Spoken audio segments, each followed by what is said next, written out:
Nuestra Señora de las Ruinas, ruega por nosotros. Nuestra Señora de los Ricos, ruega por nosotros. Nuestra Señora de la Violación, ruega por nosotros. Nuestra Señora del Antropoceno, ruega por nosotros. Nuestra Señora del Capitalismo, ruega por nosotros. Nuestra Señora del Patriarcado, ruega por nosotros. Nuestra Señora del Masculinismo, ruega por nosotros. Nuestra Señora del Heterosexualismo, ruega por nosotros. Nuestra Señora de la Reproducción Sexual Obligatoria, ruega por nosotros. Nuestra Señora del Machismo, ruega por nosotros. Nuestra Señora del Binarismo Sexual Normativo, ruega por nosotros.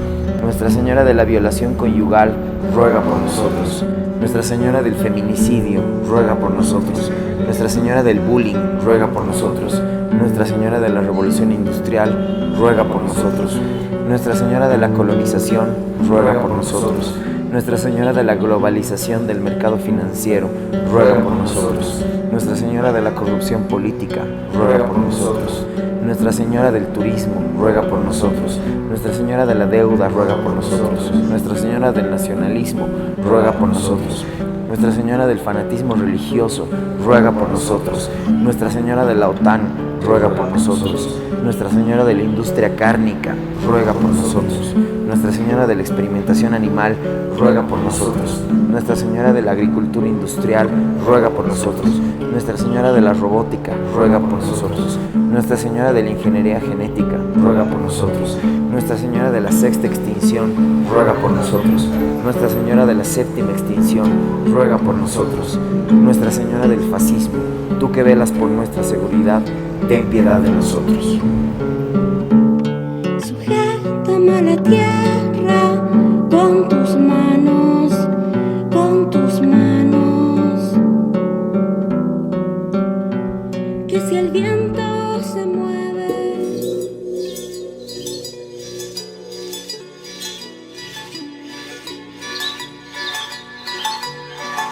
Bienvenidos y bienvenidas a esta nueva jornada de Nación Marica Callejera. Siempre decimos, este no es un programa audiovisual, esta es una intervención callejera, esta es una toma política del espacio, ese espacio de hegemonía heterosexual que pretendemos justamente fracturar, que pretendemos desestabilizar con estas discusiones tan urgentes, tan necesarias en nuestro país, que tienen que estar en la calle, que tienen que estar en el espacio público. Nos encontramos en la avenida Arce, nos encontramos a las afueras del Ministerio de Educación y hoy tenemos para esta jornada justamente un programa que tiene que ver con las sexualidades, que tiene que ver con la despatriarcalización y el nuevo o la actualización temática del currículo educativo. Un tema que es bastante polémico por lo coyuntural en los medios en este momento, un tema justamente que hay que analizarlo y reflexionarlo desde varios puntos de vista, y uno y el principal justamente es la educación. Nos encontramos en esta jornada con Juan Pablo Vargas Rollano. Juan Pablo es educador, Juan Pablo es literato y se autodenomina, se autoafirma también como marica. Así que Juan Pablo, bienvenido a Nación Marica. Gracias, Edgar, por la invitación. Yo soy seguidor de tu trabajo, del trabajo de Nación Marica, que me parece tremendamente valioso. Y creo que es importante hacerse estas preguntas y tomar el espacio público para hacerlas, porque ese es el lugar donde se genera el conocimiento en nuestro contexto. Te agradezco nuevamente, Juan Pablo, y bueno, lo primero que te quiero preguntar es, de repente, cuando veníamos justamente hacia el Ministerio de Educación, siempre nosotras nos preguntamos y también te preguntamos, ¿no? ¿Qué pasará? ¿Si nos dejarán, no nos dejarán? Y sí hubo, ¿no? Un poquito de la policía siempre preguntando por qué, que tienen que pedir permiso. ¿Qué se presenta para vos el espacio público? En este caso, el Ministerio de Educación, ¿no? Ocupar este espacio público, ¿no? Con estas discusiones tan necesarias para la sociedad boliviana en general. Creo que, bueno, dentro de la teoría feminista hay esta discusión entre lo público y lo privado, ¿no? Un poco que la intimidad es política, ¿no? Que el afirmarte maricón es político, el afirmarte trans es político, ¿no? Entonces, o cosas como el drag, el travestismo, son cosas políticas en la vida porque te dicen cosas. Entonces, creo que en un contexto andino como el nuestro, es bien importante el espacio público porque ahí es donde se genera conocimiento, se genera discusión, ¿no? creo que muchas veces para entender lo que está pasando tenemos que escuchar a las personas que más estamos caminando en la calle que a quienes están arriba o a quienes están dentro del ministerio, ¿no? A veces más que preguntarle al ministro de Educación o a quien esté dentro o elaborando la currícula ahí adentro, hay que preguntarle a un profesor, a una profesora de kinder, ¿no? ¿Qué necesitan los niños? O a un estudiante de la normal. Que ya no es normal, es Escuela Superior de Formación Simón Bolívar, ¿no? Entonces, para mí ese es el valor del espacio público. O las propias estudiantes, ¿no? Los estudiantes, les estudiantes justamente, ¿no? Que en este contexto, ¿no? Que justamente de la coyuntura sobre el currículo educativo y las sexualidades, también son voces ausentes, ¿no? Sí. Porque quienes están opinando, quienes están en los medios, siempre son los grupos de poder, siempre son los adultos y siempre también es una visión heteropatriarcal, ¿no? Claro, por completo. Y además ahora que, claro, dices les estudiantes, para mí eso es tremendamente importante. A mí como educador, como profesor, me han hecho lío por decir hola chiques en el curso, ¿no? Y para mí es tremendamente importante, por ejemplo, que un profesor te pregunte tus pronombres. Obviamente estamos tremendamente lejos de llegar ahí, lo vemos todos los días, pero creo que es una discusión que tiene que instalarse. Entonces ya hoy veremos si se está instalando o no la discusión o se está llevando por otro lado. Gracias nuevamente Juan Pablo por atreverte también a intervenir este espacio público, a intervenir las afueras, las puertas del Ministerio de Educación. Juan Pablo, hay que hacer, antes de entrar al tema educativo y al currículo educativo, hay que hacer reflexionar un poco, ¿no? Justamente sobre estos sistemas educativos, ¿no? Tú vienes del sector del sistema educativo privado y por supuesto que no es igual al sistema educativo público. ¿Qué tipo de diferencias respecto, por ejemplo, ¿no? o pueden ser los contenidos temáticos o las sexualidades específicamente, que es el tema que nos compete, existen entre estos dos sistemas? Por un lado el privilegio, ¿no? Que claramente es una cuestión bien fuerte, ¿no? Ahora, es bien complejo, porque también en el sistema privado tienes muchas personas tienes muchos estudiantes que no tienen un gran privilegio económico y que vienen de familias muy humildes, que hacen un gran esfuerzo por pagar el colegio y que se privan de muchas cosas para pagarle una mejor educación, entre comillas, a sus hijos, ¿no? Entonces eso también es una transversal en todo el sistema educativo, como también tienes en el sistema público muchas personas de plata que ponen a sus hijos ahí, ¿no? Pero creo que en diferencias, un poco lo que tú me mencionabas al principio, que tal vez el sistema educativo público está mucho más ligado a los contenidos ministeriales, mientras que al sistema educativo privado se le permite un poco más de libertad, ¿no? Un ejemplo chiquitito para mí es la materia de religión. Creo que en la Avelino Ciñani se ha cambiado la materia de religión, se ha puesto cosmovisiones en vez de religión. Entonces lo fuerte ahí es que en muchos colegios privados no se ha tocado el tema y religión católica se sigue dando hasta el día de hoy intacta como se daba el 2008-2007, ¿no? Eso, lo que tú nos mencionas es bastante interesante, ¿no? Porque claro, por un lado está lo que tú dices, ¿no? Este reconocimiento de que el sistema educativo privado atiende, digamos, una suerte de privilegios de una determinada clase social, ¿no? Y también hay matices, o sea, no es lo mismo el San Andrews que, no sé, este colegio privado en el Alto de la Aviación, por ejemplo. Claro, ¿no? Para nada. O el Sagrados Corazones del Alto, que es... No es lo mismo, justamente, ¿no? O sea, hay una tradición justamente de clases sociales que de repente en los colegios privados de élite que se forman respecto de su clase social, ¿no? No salen, digamos, de esas discusiones. Y uno de esos elementos es justamente la religión, ¿no? Hay colegios privados donde la Iglesia Católica tiene mucho poder, ¿no? Poder de decisión, poder de formación, poder de adoctrinamiento, por supuesto. Y esa es una herencia colonial bien fuerte, porque al final, quieras o no, quien se ha hecho cargo de la educación en la colonia han sido los curas, ¿no? Y eso se ha heredado en la República, así como ya la figura de que el cura tiene que dedicarse a dar clases, hasta en Cantinflas lo vemos eso un poco.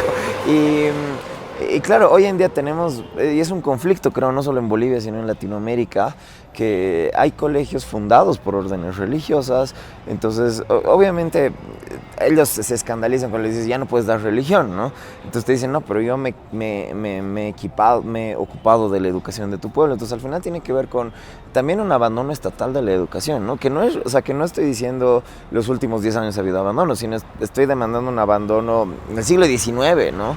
Porque ¿por qué un cura tiene que venir a educar? Porque no hay una política estatal que se dedique a educar a la gente. Entonces, en estas discusiones, claro, sobre la educación también está presente justamente este hecho, ¿no? Cómo, digamos, la colonialidad sigue permeando el sistema educativo, ¿no? Y por supuesto que eso se arrastra al sistema fiscal, ¿no? O sea, eso, los contenidos siguen siendo también, a pesar que somos un país laico, ¿no? A pesar, digamos, que se debe atender otras cosmovisiones, no sé, religiosas, ritualísticas, etcétera.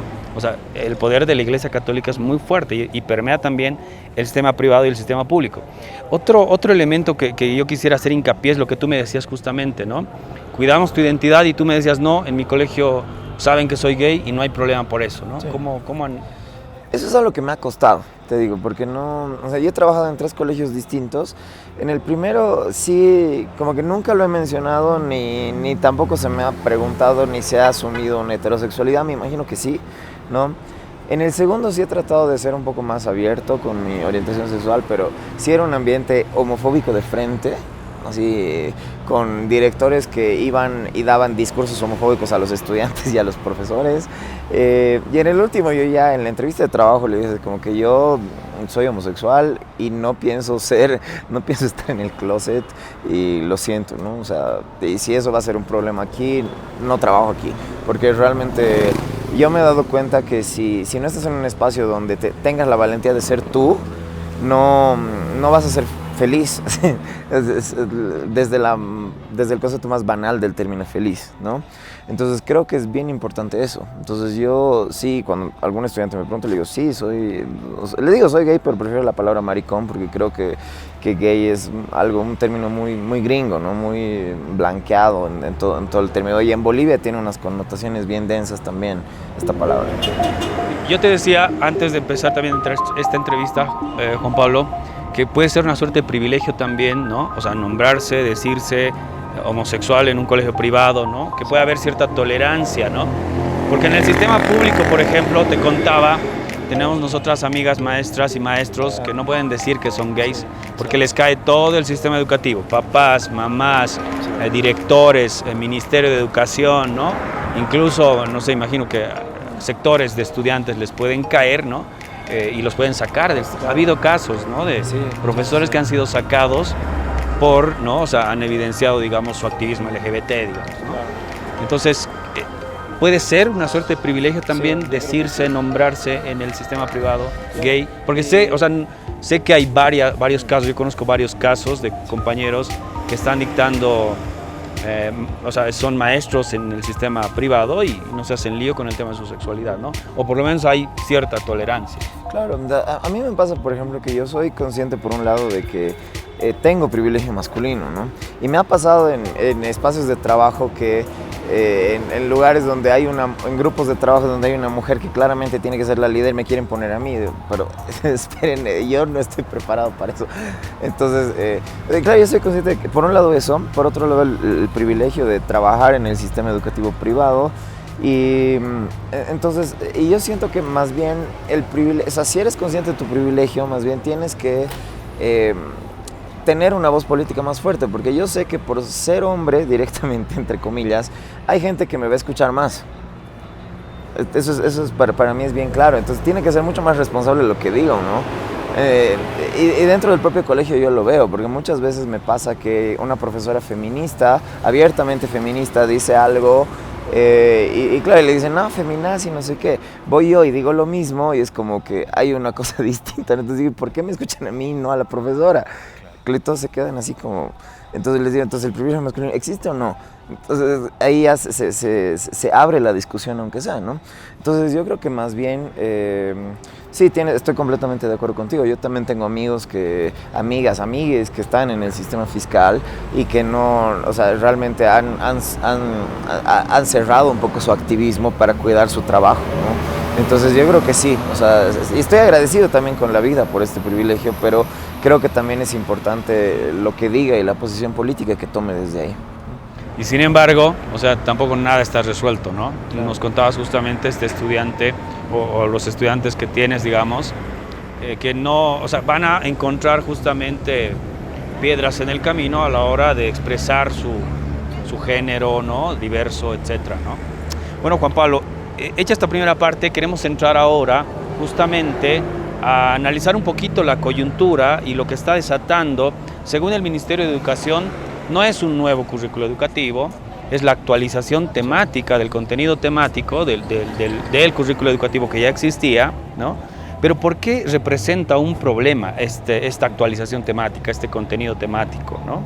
¿Por qué representa un problema o por qué es un problema para ciertos sectores de la sociedad?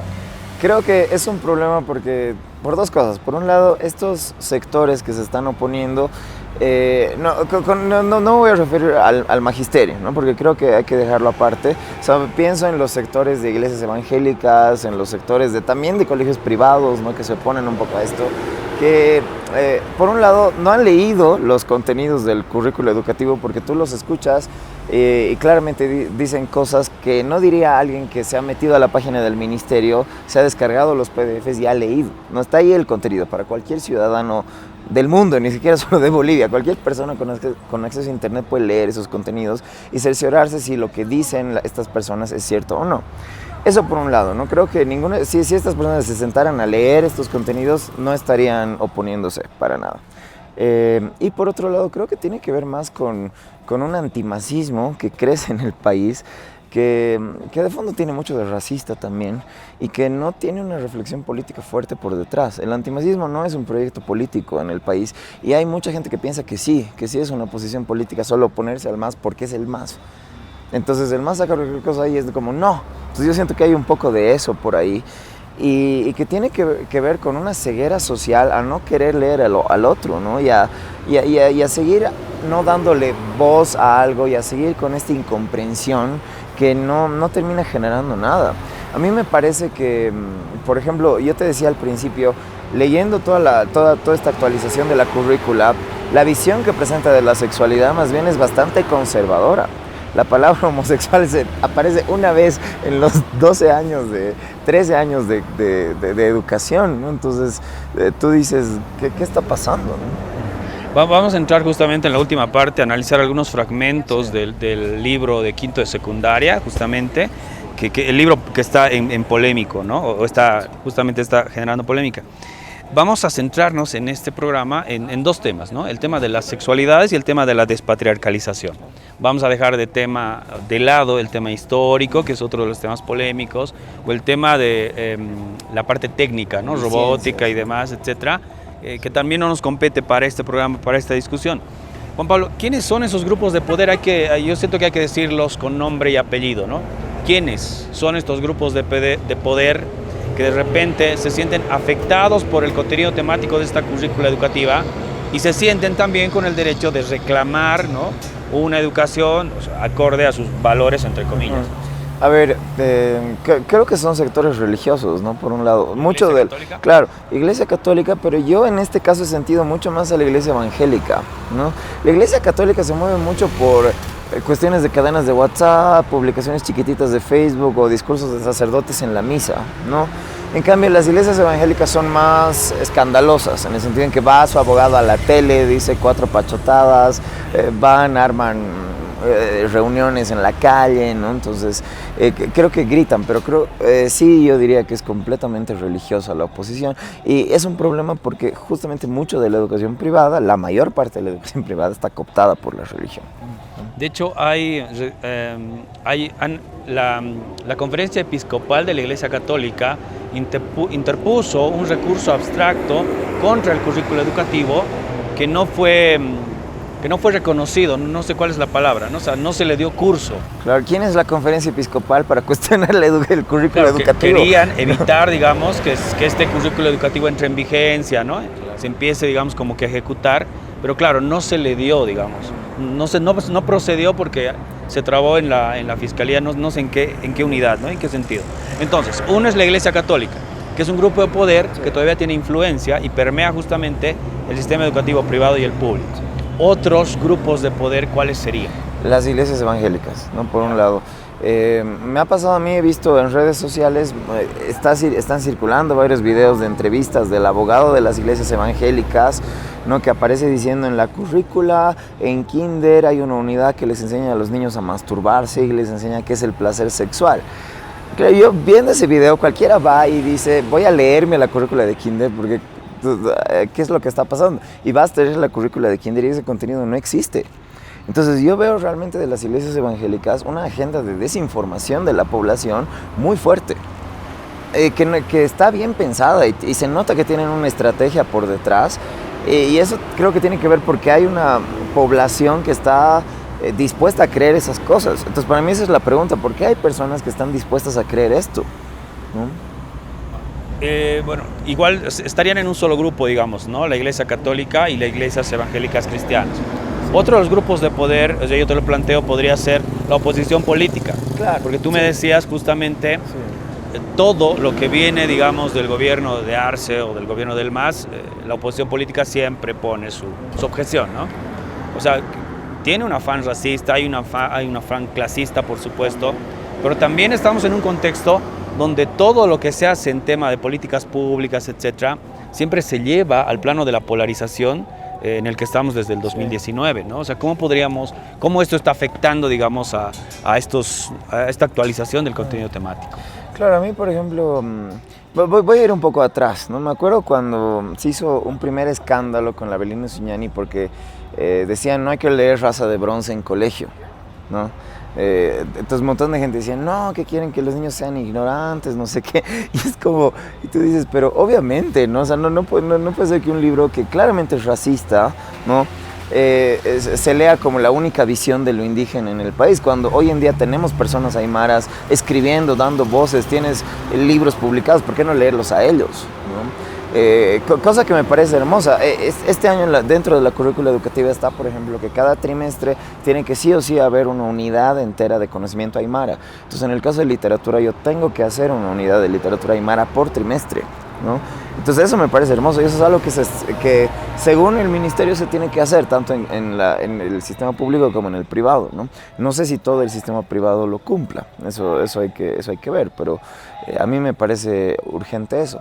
Y ahora, justamente estos grupos de poder al final, opositores al gobierno central, creo que se agarran de cualquier cosa para tratar de desestabilizar al gobierno y tratar de desestabilizar a la población y tratar de generar polémica, pero realmente yo veo unas cosas tan débiles de ese lado que se nota que están sin norte, porque no tienen de dónde agarrarse y se agarran de lo primero que encuentran. Y en este caso realmente es algo sin cabeza, porque tú te metes a leer la currícula educativa y se caen sus argumentos, ¿no? Exactamente. Otro de los grupos de poder, te lo sugiero, te lo planteo también acá, serían estos movimientos conservadores, ¿no? De padres, madres de familia. Con mis hijos no te metas, ¿no ve? O sea, esa gente que marcha a favor de la vida, entre comillas también, ¿no? O sea, todo este sector ultraconservador que está de la mano de la oposición, por supuesto. Está de la mano tiene una manito en la oposición y la otra manito en los cristianismos, ¿no? O sea, yo siempre digo los cristianismos porque son varios, ¿no? No están unidos y se pelean también entre ellos.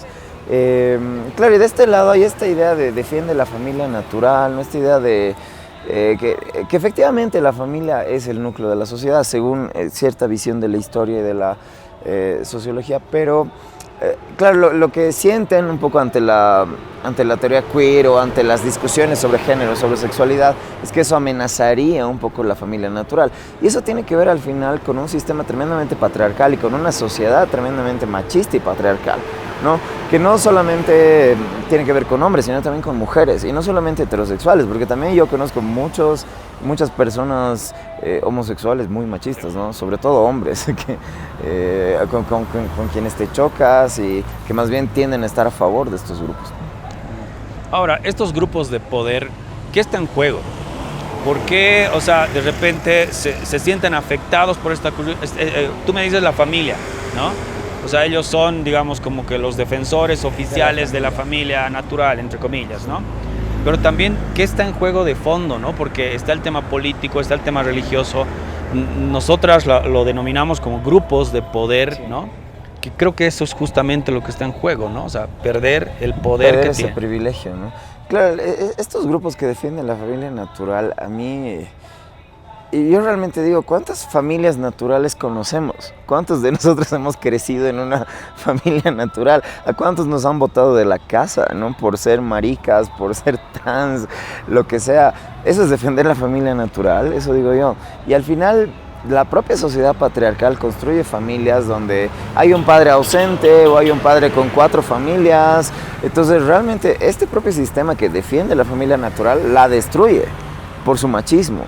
Entonces yo siempre que viene alguien con mis hijos no te metas, yo le digo, espera, tú no te metas con los derechos educativos de un ciudadano del país, porque tu hijo es un ciudadano del país, no es tuyo.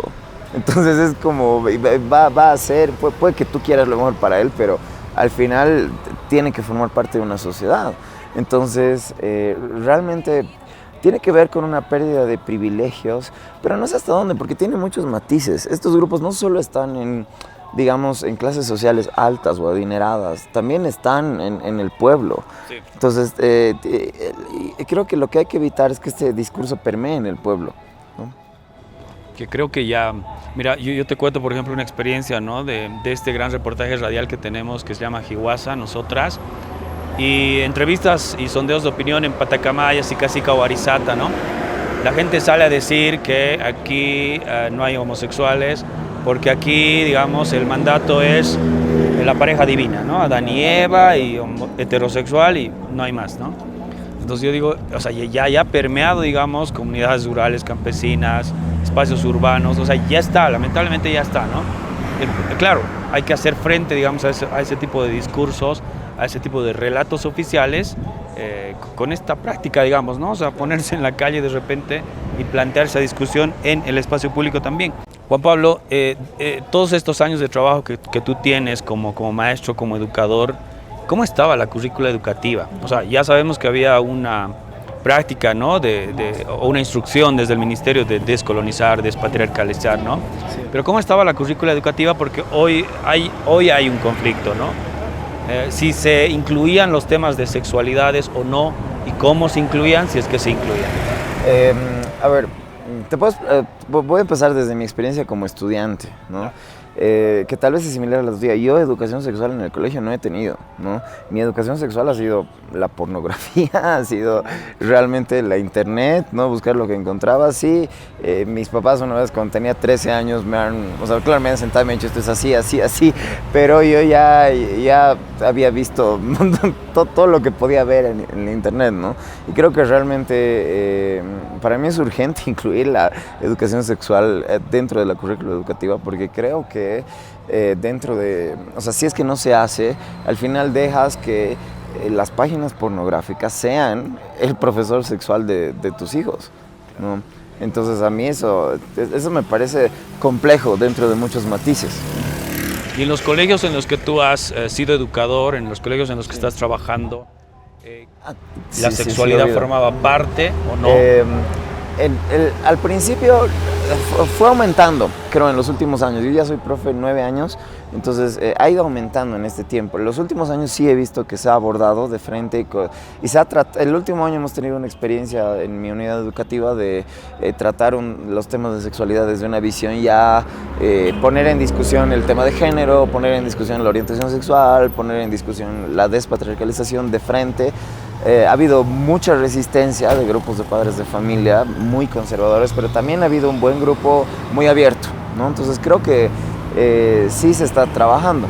El problema para mí es justamente que, al menos en el sector privado, la educación sexual se liga mucho a la religión. Entonces hay muchos colegios donde las materias de sexualidad las da el profesor de religión o las da el cura. Entonces, ahí no estamos avanzando. No, para nada. Entonces ahí tú dices, ¿por qué sexualidad tiene que formar parte de la currícula de religión? ¿Qué nos pasa, no? Y claro, y ahí están, y son ellos los que están acusando al gobierno de querer ideologizar la educación cuando ellos son quienes ideologizan la educación de frente, ¿no? Entonces, una cosita más. Ahora, no sé si en el sector público haya habido, ¿no? Pero sí he visto yo que hay instituciones que se dedican a dar muchos talleres de sexualidad. Yo en mi adolescencia el mejor taller de sexualidad que lo he tenido sorprendentemente ha sido en la premilitar, que he hecho la premilitar en la pre-promo y promoción. Y ahí hemos tenido un muy buen taller de sexualidad donde han ido 2 mujeres y claro, ha sido el que más me ha servido a mí de adolescente, ¿no? Entonces creo que sí hay varios espacios, ¿no? Entonces yo digo, claro, hay una evolución, hay un proceso, ¿no? O sea, desde tu experiencia como estudiante hasta tu experiencia como educador, evidentemente ha habido un cambio que yo siento que tiene que ver también con el contexto político que vivimos, ¿no? Todo el activismo que ha logrado de repente el artículo 14, parágrafo 2, diferentes leyes, etcétera, ¿no? O normativas municipales de repente, ¿no? Pero también hay una suerte justamente de encontrarse con que religión del tema de sexualidad, cuando, no, pues eso es, o sea, avanzamos un paso para retroceder 5, ¿no? Porque, claro, justamente desde la mirada religiosa, ¿no? Pues, o sea, vamos a seguir como que legitimando la heterosexualidad obligatoria y no hay más. Y a mí me ha tocado escuchar discursos de sexualidad religiosos donde te decían no se puede usar condón es pecado, no sé qué. Entonces, ¿qué mensaje estás dando? Realmente es tan descontextualizado, tan desactualizado que tú dices, no, realmente, y con poca apertura a otro tipo de sexualidades, a la reivindicación del placer también como posición y como identidad dentro del cuerpo. O sea, ¿qué somos sin el placer sexual? Es algo inherente al ser humano. Nos encontramos en la avenida Arce, estamos a las afueras del Ministerio de Educación, en una toma política del espacio público, en una intervención callejera, justamente para hablar de sexualidades, para hablar de educación, en este contexto tan polémico, con la actualización del contenido temático de la currícula educativa y bueno, con todo lo que está generando y movilizando en diferentes sectores en la sociedad boliviana. Nos encontramos con Juan Pablo Vargas Rollano. Juan Pablo es educador, Juan Pablo es escritor y se define a sí mismo como marica. Juan Pablo, en esta tercera parte, queremos hablar un poco, yo siento que hay que hablar de educación, pero de manera más general, ¿no? La educación, por lo que venimos discutiendo, ¿no? Evidentemente es adultocentrista, porque quienes deciden el contenido temático, o sea, siempre va a ser una sociedad adultocéntrica, ¿no? Desde arriba, ¿no? La mirada del padre desde arriba, la mirada del Ministerio de Educación, la mirada de los grupos de poder religiosos, ¿no? Hacia abajo, que donde están los estudiantes, las estudiantes y les estudiantes. Y justamente te decía hace rato, las voces ausentes, de repente, en algunos medios o en la mayoría de los medios, que son los tradicionales, son las voces de los estudiantes, las estudiantes y les estudiantes, ¿no? ¿Cómo, desde tu experiencia, cómo analizamos esta mirada, ¿no? De repente esta concepción adultocéntrica de la educación? Eso es grave, porque muchas veces esta concepción, esta visión de lo adulto como el centro y como el sumum del conocimiento, es muy ciego al conocimiento que te puede dar el estudiante. Y creo que en mi experiencia como maestro, y yo me considero maestro, pero también estudiante de mis estudiantes, porque yo aprendo muchísimo de lo que me dicen ellos. Entonces, ante ciertas cosas, lo primero que yo hago es preguntarles a mis estudiantes qué piensan. Entonces, en este caso, por ejemplo, que he estallado estas semanas toda la discusión, todas las marchas y no sé qué, he ido a mis estudiantes y les he preguntado qué piensan, en la currícula está esto sobre sexualidad, ¿qué piensan ustedes? Y lo que me han dicho es que por un lado ellos sienten que no tienen una buena educación sexual en el colegio, que realmente la buscan en otros espacios, una experiencia un poco similar a la mía, y por otro lado que sienten que la poca educación sexual que les dan estaba ligada a la religión, y que el primer paso debería ser desligarla, o sea, que el cura no venga a enseñarte cómo ponerte en un condón.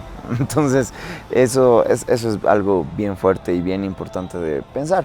Teniendo en cuenta también que vivimos en un contexto, quieras o no, donde hay mucha gente creyente. Entonces, yo tampoco le puedo quitar a una persona su derecho a querer ser evangélica o querer ser católica, ¿no?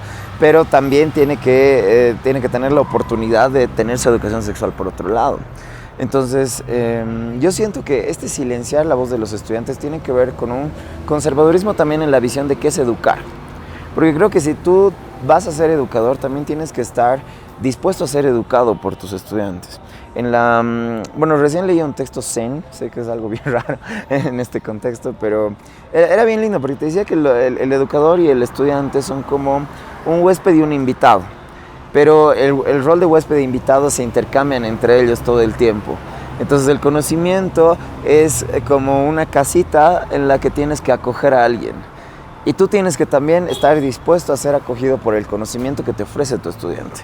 Entonces, creo que solamente cuando entendamos un poquito eso, vamos a poder avanzar un poco más. Porque sí, el adultocentrismo me parece un problema, porque se liga al privilegio y a la religión. Sí, ¿no? O sea, porque claro, tú me hablas, ¿no? De repente esta visión zen de la educación, que es bien horizontal, ¿no? Pero nuestro sistema educativo en el fiscal, el que yo conozco, ¿no? El que sabemos de manera general, es vertical, ¿no? Y no debe ser tan Y Avelino Ziñani es diferente. horizontal. Ya. Tú lees Avelino Ziñani y te propone una visión completamente horizontal de la educación. Entonces tú dices, horizontal y comunitaria además. Entonces tú dices, ¿qué está pasando? Si sigue siendo vertical, y ya estamos a más de 10 años del Avelino Ziñani, ¿no? Entonces, ¿por qué no ha cambiado, no? Aunque yo sí conozco un par de contextos donde he visto cosas bien lindas con la Avelino Ziñani en una cuestión horizontal, pero tiene que ver cuando tienes un educador, un maestro, una maestra, maestre, que esté dispuesto a ponerse en ese espacio vulnerable, que son, creo, casos bien contaditos. Creo que nos falta un poquito de repente también, o sea, está la ley Avelino Ziñani, que tú nos dices plantea una educación horizontal y comunitaria, pero en el aula la práctica sigue siendo vertical, ¿no? Sí. Y mucho no ha debido cambiar tampoco en el sistema privado, digamos. O sea, tú porque vienes de otro contexto, vienes con otra enunciación política, ¿no? Otra sexualidad, ¿no? Sí. Entonces tú planteas otro ejercicio. Pero yo digo, debe haber maestros y maestras, ¿no? Que hay en los colegios fiscales, ¿no? O sea, que no cambian ni el contenido temático, menos van a abordar estos temas. Creo que, por ejemplo, una cosita chiquitita que puede hacer un profe es cambiar la disposición del aula. No, si tienes, porque siempre vas a tener estudiantes que se van a quedar sentar atrás todo el puto año. Entonces, están atrás viendo 8 nucas delante de él. Difícilmente te va a escuchar. Entonces, realmente tú irte atrás del aula, sacarlos a pasar clase al patio, realmente hay un miedo al desorden, un miedo a la bulla, que también es bien colonial, creo, ¿no? Porque yo opto más bien por una aula desordenada, por una aula donde haya bulla, donde haya risas también, porque al final si tu estudiante se siente amenazado por ti, no va a aprender.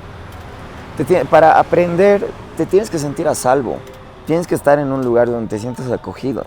Entonces si el colegio se convierte en una cárcel, como dice Foucault, no va a haber educación. Porque ya tu estudiante va a estar amenazado, va a estar tenso. ¿Cuántos casos conocemos o hemos vivido nosotros de estudiantes que se ponen a llorar antes de un examen? O que les da un desmayo antes de un examen. A mí me ha pasado cuando era estudiante que le teníamos tanto miedo a la profesora de química que una chica se puso a llorar antes del examen. Entonces tú dices, pucha, ¿cuán amenazada se siente este estudiante en ese contexto? Entonces realmente no va a aprender nada. Estamos repitiendo, bueno, se siguen repitiendo, ¿no? Memorístico y repetitivo, Sí. ¿no? Entonces, claro, la idea es cambiar eso, ¿no? Ahora, Juan Pablo, esta educación adultocéntrica, ¿no? Con los ejemplos que tú nos das, justamente entendemos que es adultocéntrica y vertical, de algún modo legitima una educación heteropatriarcal, ¿no? Es la consecuencia, justamente. Y también es patriarcal, porque si tienes una educación vertical es porque el profesor se siente un patriarca ahí, ¿no? Yo me pongo a pensar, por ejemplo, Liliana Colanzi tiene un ensayo hermoso que se llama Escribir la rabia, donde ella cuenta descarnadamente sus experiencias de machismo, ¿no? Y comienza contándote la vez que un profesor la manosea en el aula, ¿no? Entonces ahí te describe al profesor ahí, y es una situación tan patriarcal apoyada por un sistema educativo, ¿no? Por ejemplo, te digo, ¿qué pasa si tienes un estudiante que es una persona trans y decide ponerse otro nombre, y el colegio se rehúsa a cambiarle el nombre en las listas, ¿no? Y en muchos casos el argumento es que efectivamente en Bolivia un menor de edad no puede cambiarse la identidad de género, tiene que tener 18 años para cambiarse el carnet, para hacer el trámite. Entonces tú dices, ya, pero el colegio no es el ministerio de... o sea, es una institución, internamente lo podríamos hacer. Entonces, realmente digo, ¿cuántos casos habrá así en el país donde el colegio se convierte en una institución patriarcal que ejerce una violencia silenciosa sobre estos cuerpos que se consideran distintos dentro de este sistema heterosexista, heteropatriarcal? Misoginia, machismo, homo, lesbo, transfobia. Sí, eso es la educación, sigue siendo la educación. Sí, por completo, ¿no? Y eso responde al final a la propia sociedad que continúa siendo así. Y yo creo que realmente, si bien desde la política se hacen muchas cosas, la política al final se va a quedar en el papel. Creo que realmente la salida es la educación. Entonces, yo sé lo difícil que es salir del closet, entre comillas, con tus estudiantes, ¿no? O sea, pero creo, yo tengo el objetivo, por ejemplo, ahora siempre he tenido, de tratar de ser el profesor marica que me hubiera gustado tener a mí, porque creo que cuando tienes un modelo así tratas de, entiendes que puedes ver otras perspectivas del mundo, ¿no?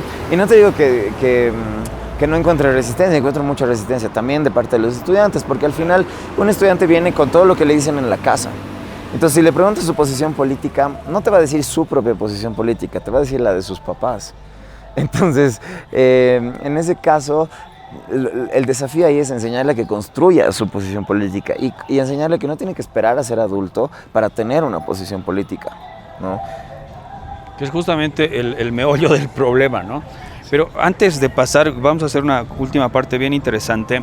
Juan Pablo, en lo práctico, ¿no? ¿Cómo vamos a despatriarcalizar la educación? ¿Cómo vamos a descolonizar la educación? ¿Cómo vamos a introducir el tema de las sexualidades en la educación? Porque, o sea, tenemos ya buenos años de la ley Avelino Cignani y no está pasando mucho, ¿no ve? Yo digo, si hay cambios, probablemente están sucediendo justamente por estudiantes, cuerpas, disidentes que se están atreviendo a nombrarse como tales, ¿no? Y ocupar su espacio educativo.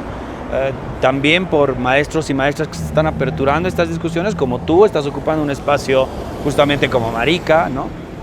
Pero ¿cómo vamos? Esos pueden ser unos elementos importantes, digo yo, ¿no?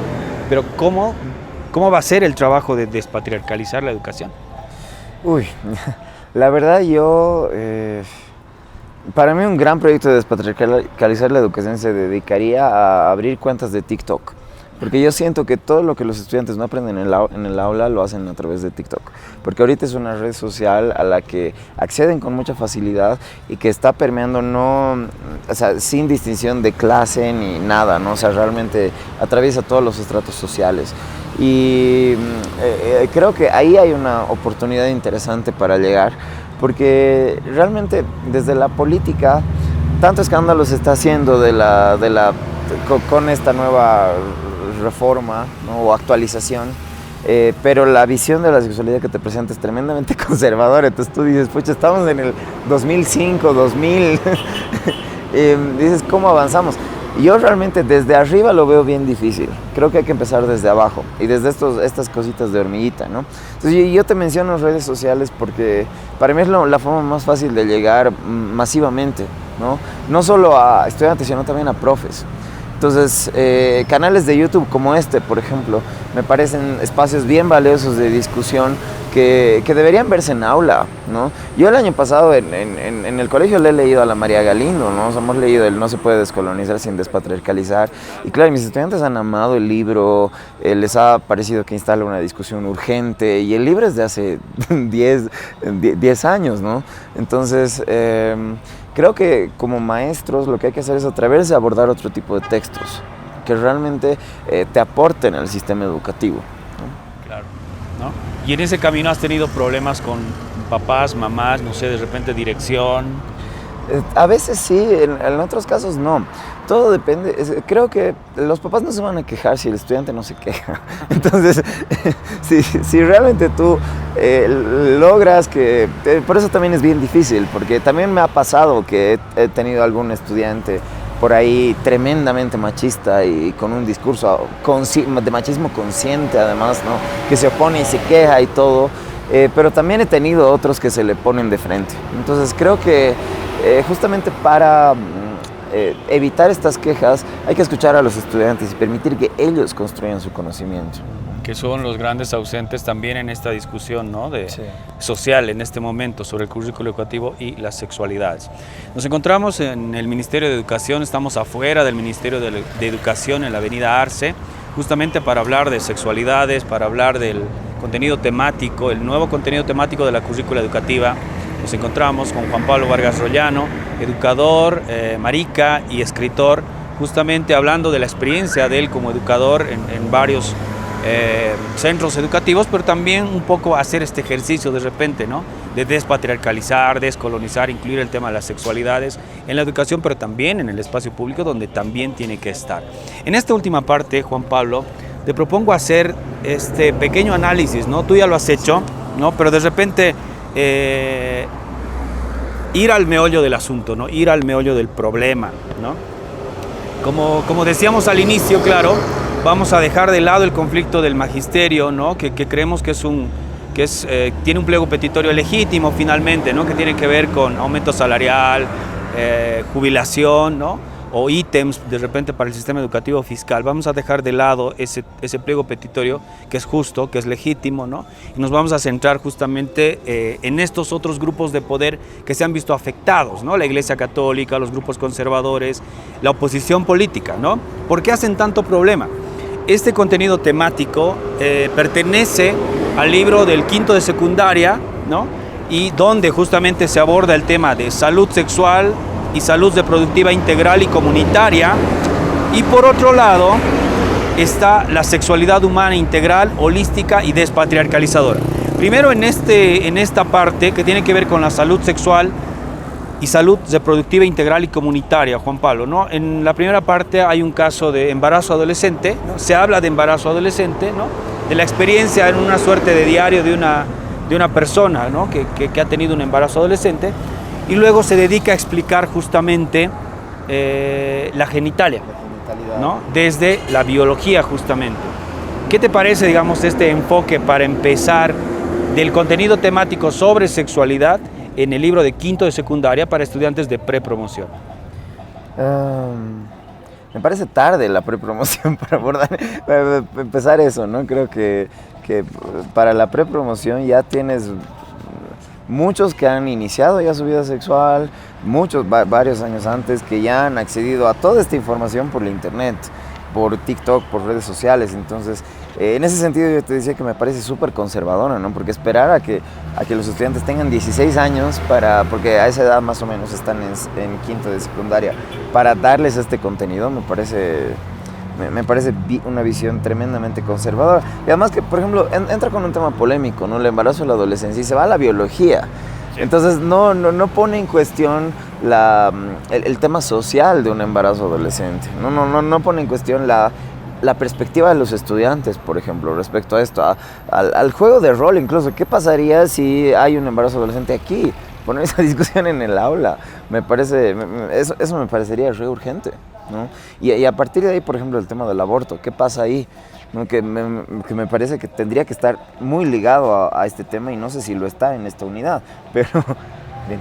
Lo otro, claro, es justamente la descripción, ¿no? La enseñanza de la genitalia, o sea, y lo dice, ¿no? Masculina y femenina, todas las partes anatómicas y el funcionamiento fisiológico de estos dos aparatos reproductores, femenino y masculino, ¿no?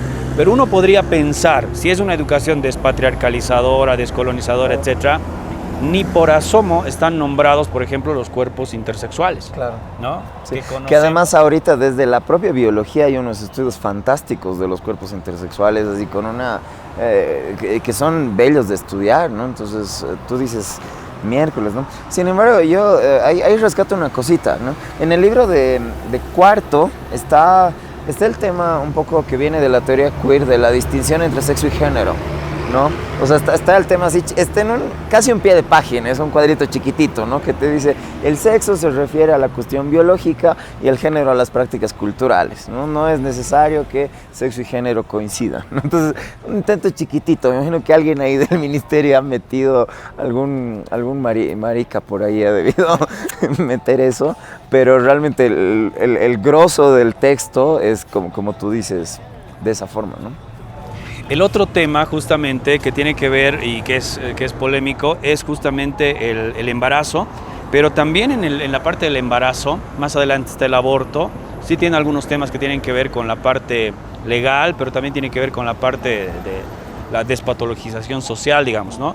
Pero en este caso del contenido temático de quinto de secundaria, en el caso del embarazo, por ejemplo, no se nombran, ¿no?, como nosotros quisiéramos, digamos, que venimos del activismo LGBTIQ, a esos cuerpos gestantes, ¿no?, que de repente son los chicos trans, ¿no?, que hay casos que han decidido, ¿no?, tener hijos, ¿no?, asumirse como chicos trans, pero tener un hijo, ¿no?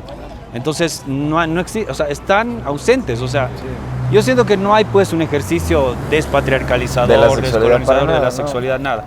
Están volviendo a los temas con los que estaban, ¿no? O recién los están poniendo. Ese es mi lío. Capaz recién los están poniendo y ese es el escándalo, porque al final las religiones han llegado donde han llegado porque, o los cristianismos han llegado donde han llegado porque han podido controlar los cuerpos de sus fieles.